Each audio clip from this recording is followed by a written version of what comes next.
は世に連れ、人に連れっていうんやけど、竹も人に連れ、世に連れなんですよ。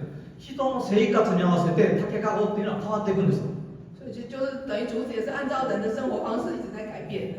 で、どんどんどんどん小さくなっていく。所以它才会越变越小。こういった職人さんはこうやって編んでいくんやけど、虎竹のお箸、買い物かご、スツール、それから袖書きってわかりますかね。フェンスですけどね、目隠しのフェンス。で、さっきの名刺入れ。就是名片夹。で、さっきの洗濯かご、お弁当かご、便当盒。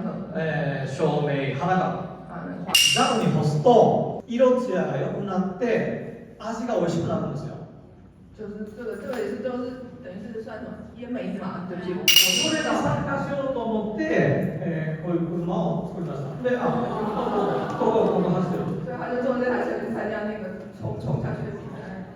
竹の車に竹の鎧で竹の馬に竹の武将が乗ってるというイメージで走りました。因为是竹车，所以他就做了一个竹武士的装扮，然后一起参加。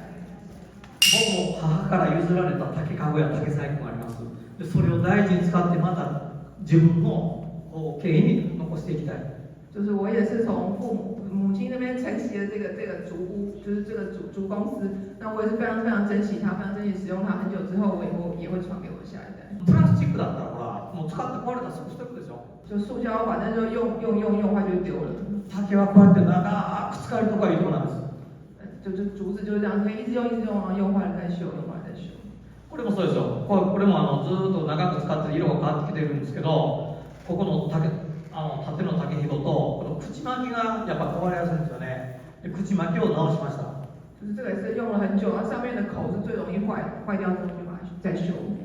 ではこれのね色のコントラストがあってかっこいいんですけど、これを長く使っているとこの青い色合いがこの色と馴染んでくるんですよ。就是现在看起来就很棒，不一样，但是我用久。だから強い風が吹いても倒れないし、日本では天然の鉄筋コンクリートって言われてるんですよ。就是竹子是你就算强风吹也不会倒的一种植物。地震が最近台湾にも多いですけど、日本でもたくさんあります。地震の時は竹林に逃げろって言われます。日本で。就是台日都是日本，是地震很多的地方。那日本有句话就是说，地震的话我就躲进竹林里去。日本でも全く同じで、せっかくこれだけ無尽蔵の継続利用可能な竹資源って言われてるのに、竹ってあんま見られてないんですよ。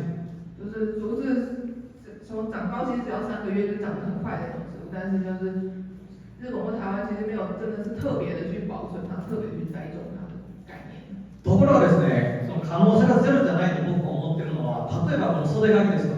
ほとんどの日本人が知らないし、使ったこともないこの竹の袖書きが YouTube ではなんと330万回見られてるんですよ。